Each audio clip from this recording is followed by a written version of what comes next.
राजकारणात जरी आम्ही पाळत नसलो तरी काही अनेक गोष्टीमध्ये आपण तथ्य पाळतो. आपली कधीच मॅच फिक्सिंग नसते. लोक काही समजू सरकारवर आरोप करत असताना, फैरी झाडत असताना वैयक्तिक पातळीवर कुठली टीका येऊ द्यायची नाही हे गोपीनाथरावजी मुंडेंच्याकडनं आपण सर्वांनी शिकलो.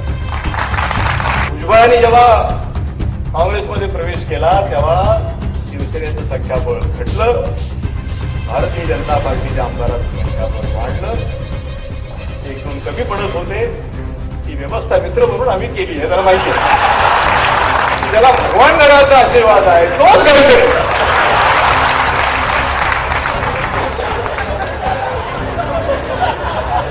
2003 मध्ये मराठवाडा भूषण म्हणून आपण माझा काही वेळा सन्मान केला आणि आज खरा ज्याला सत्कार मूर्ती म्हणून त्याचा आपण या ठिकाणी सर्वांनी उल्लेख केलेला आहे. ते आमचे मित्र गोपीनाथरावजी मुंडे यांना मराठवाडा भूषण म्हणून आपण त्यांना माझ्या हस्ते सन्मान दिलेला आहे. खरं म्हणजे हा सत्कार मुख्यमंत्र्यांच्या हस्ते व्हायचा होता, परंतु काही अपरिहार्य कारणामुळं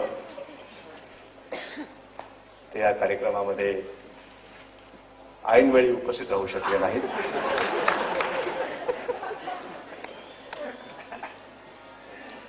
आणि म्हणून तो माझ्या हस्ते सत्कार झाला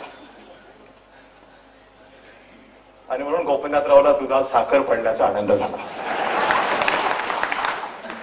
अन्यथा काय झालं असतं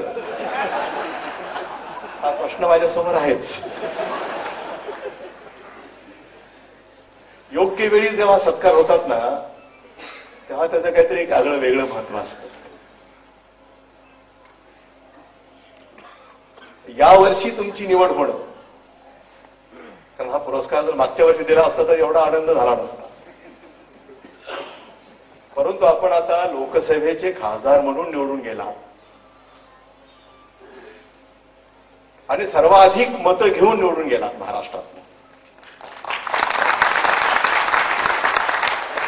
अनेकांचे अधिक मतं घेण्याचे आतापर्यंतचे सर्व उच्चांक तुम्ही मोडले, याचा माझ्यापेक्षा विनायकराव मेटेंना अधिक आनंद झाला.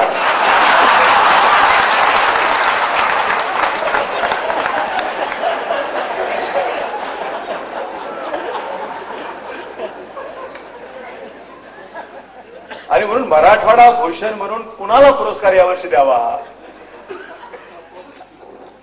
याचा क्षणभर सुद्धा कुणाला विचार करावा लागला नाही. की अतिशय योग्य व्यक्ती या वर्षीच्या पुरस्काराच्यासाठी जर कोण असेल तर ती गोपीनाथराव मुंडे.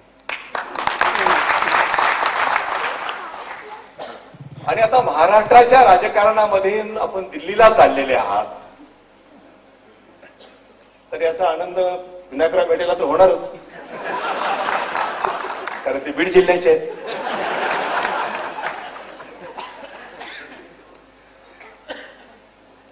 आणि म्हणून आपली निवड या पुरस्कारासाठी झाली.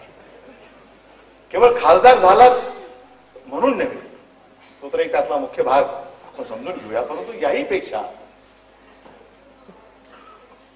की बीड जिल्ह्याच्या एका ग्रामीण भागातनं कसलीही राजकीय पार्श्वभूमी नसताना सातत्यानं संघर्ष करत आपल्या कर्तव्याने जेव्हा माणसं मोठी होतात, राजकीय विचार कुठलेही असो, मराठवाडा ही संताची भूमी आहे आणि संतांचे संस्कार मराठवाड्यातल्या मातीतनं तुम्हा आम्हा सर्वांना दिलेले आहेत, तुम्हा आम्हा सर्वांना घडवले.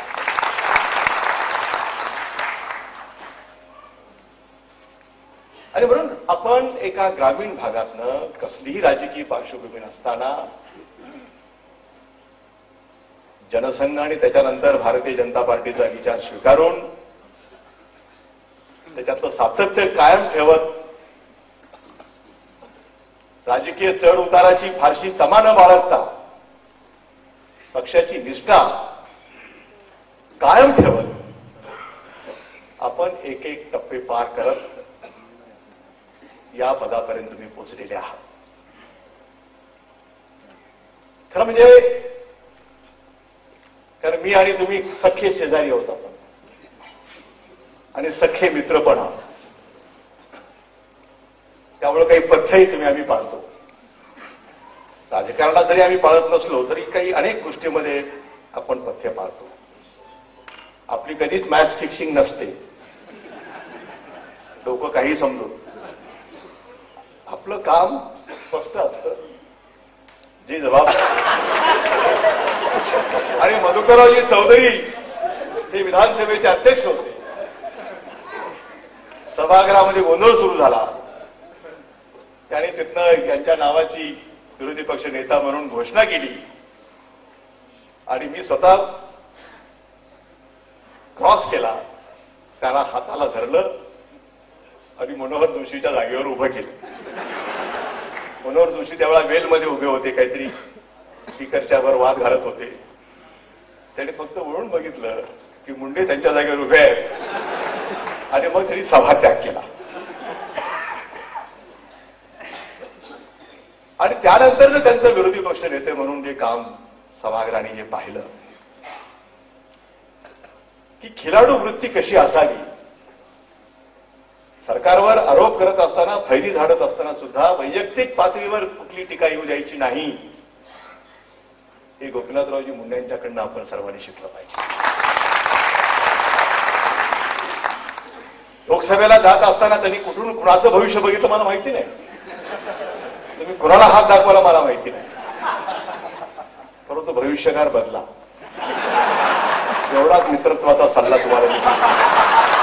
पण त्यावेळी भलतं भविष्य सांगितलं तुम्हाला.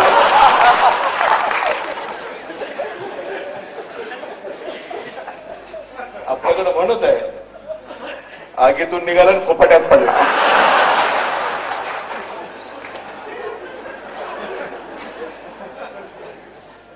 काय माहिती तुम्हाला की दिल्लीला जाऊन सुद्धा ते दिवस बघायला मिळतील आपल्याला. परंतु मला खरं म्हणजे त्यांच्या मागे सर्वसामान्यांची एक जबरदस्त ताकद आहे. राजकारणामध्ये एका विशिष्ट हिंदुत्वाचा जरी विचार स्वीकारून त्या पक्षाची भूमिका जरी स्वीकारली असली तरी त्यांच्या वागण्यामध्ये, बोलण्यामध्ये आणि जो काही मित्रपरिवार त्यांनी जो एकत्रित केलेला आहे आणि समाजाचे प्रश्न घेऊन लढण्याची त्यांच्यामध्ये जी धमक आहे, जी ताकद आहे आणि त्याला मास बेस लीडर म्हणतात. भारतीय जनता पार्टीमध्ये खरं म्हणजे भगवान गडाचा आशीर्वाद त्यांच्या मागे आहे. ज्याला भगवान गडाचा आशीर्वाद आहे तोच गडकरी.